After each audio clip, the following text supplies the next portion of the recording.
My name is Gavin Evans, and this is my review of Don't Worry Darling. And this has been quite the months leading up to this movie.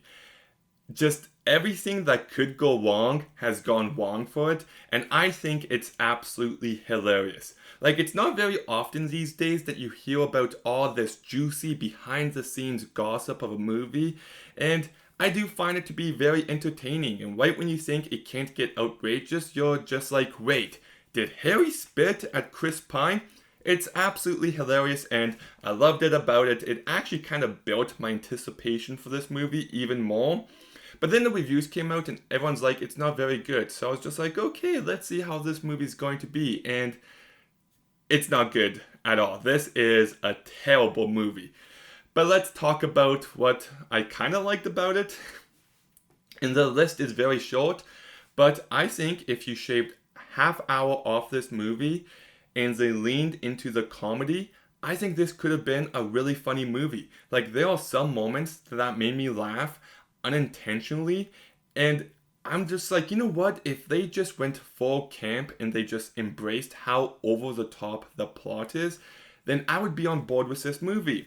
Or you could go the other direction and lean into the horror elements and try to make this movie kind of like The Invisible Man meets The Truman Show, and I think it could have been really effective at that. Unfortunately, we don't get either of those movies. We just get this movie in the middle of a dramatic thriller, and because of that, it's not really memorable in any way. And I also think this movie is really well shot for the most part. There's a few scenes early on where the camera is moving a bit too much, but all of my favorite shots in this movie really have no relevance to anything going on. It feels like they shot some weird footage for the trailers to market this movie, and then they just threw it in the movie, and it didn't work for me. And some of the performances are fine, but that's as positive as I can get on this movie. Like, Florence Pugh is fine here. It's not a great performance. It's nothing we haven't seen from her before, but she's still serviceable in this movie. I think Chris Pine is fine. I think Kiki Lane is fine, but my big issue with her is that I wanted more from her. Like, there was a point in this movie where her character just vanishes, and it just makes no sense, and with everything going on in the movie that we wouldn't see her again. So I don't know what happened there. And the rest of the performances weren't very good. Harry Styles is awful. He's not good in this movie. You don't buy him as this person for a single second. It always feels like he's trying to act, and I know he's British, or at least I think he is, but for some reason his accent sounded really fake to me, but I don't think he was good here, and I don't buy the romance between him and Florence Pugh for a single second. Not once was I emotionally invested in these characters. You've also got Olivia Wilde acting in this movie for a little bit, and she just had no real character. They try to give her some heavy stuff at the end of the movie, but by that point, you're like an hour too late, so that didn't work. And the rest of the cast, meh, they left me with no impact. No one's really given anything to work with. Like, Florence Pugh is in every shot of this movie, yet her entire character arc revolves around her figuring out what's going on. She doesn't really have an arc in this movie. There's nothing that she really has to overcome. She just finds stuff out and freaks out, and nobody believes her. And it's just, is there going to be any character work here, anything deeper? And the movie tries to, but not really. So I don't think that worked. And I did a review for Booksmart, and I said that Olivia Wilde's directing for that movie is excellent, and I stand by that. But I don't think her directing was all too good here. Like I said, I don't think she picked the right tone for this movie. I think it's too long, it has serious pacing issues. And I also think she makes the same mistake that she made with Booksmart, where the first 10 minutes of this movie is just song after song after song after song, and then it mostly disappears for the rest of the movie, and it's like, you don't need to put that many songs in such a short period of time. So I don't think the directing was that impressive here, and just nothing works on a narrative or thematic level.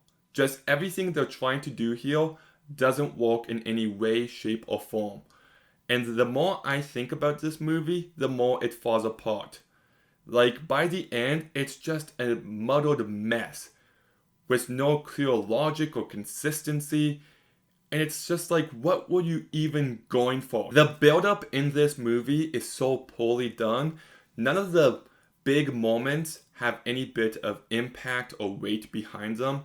It just feels like things are happening for the sake of it. And when the main character is discovering a clue about what's going on, it just has zero weight. Like, there's one moment with Kiki Lane's character, which should be like a oh my god moment. It should be a Ned Stark dies in Game of Thrones moment for this story. And it just feels like nothing. And then, so it keeps building and building, you want to know what's going on, and then you get the eventual reveal. And I'm not going to give anything away, but I will say that it kind of reminds me of a movie that came out a few years ago.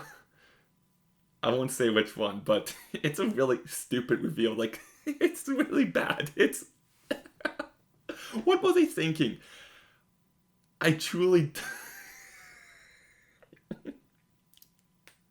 The last act of this movie is really awful. Like, to be fair, it's unpredictable, but I wasn't predicting this movie would go that stupid. Like, wow. And then the movie kind of just ends. Like, there's no real conclusion to it. There's no payoff to anything. There's no thematic payoff. There's no narrative payoff. There's no character payoff. There's no emotional payoff. The movie just ends, and it's just like, okay, we're done here. And I could hear the people in my theater being like, what? Really? And this movie just feels like nothing new. It feels like I've seen elements of this movie done so many other times and done so much better that there's no reason for me to ever go back to watch this movie. Because there's nothing about it that stands out or that's great or good or feels new. It's just you're taking elements from better movies and putting them into this one movie that's just a muddled mess.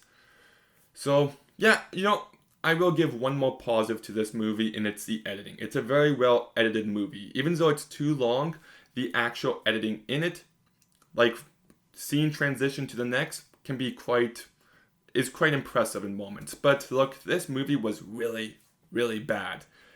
Like, I wish it went into the comedic territory or the horror territory, but instead it just goes in a completely forgettable territory. The movie never grabbed my interest, and it's pretty boring and drawn out throughout, with nothing new or exciting about it, with some weak performances, weak characters, and no emotion. But then in the last act, it takes a turn to just a laughable degree, and none of it works for me. I really hope Olivia Wilde's next movie is better than this one, because this is a huge step down from Booksmart. So I'm going to go ahead and give Don't Worry Darling a 2 out of 10. Somebody should tell Olivia Wilde that maybe, darling, she should worry. I just wanted to make that joke.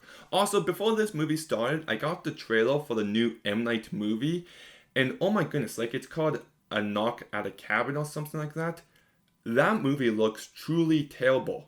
Like, everyone in the theater was laughing at it, and I don't think it was meant to be funny. Like, what was that trailer? It looks so bad. But anyways, my review for Avatar in IMAX 3D will be coming out tomorrow or the day after. I can't wait for that. But have you seen Don't Worry Darling?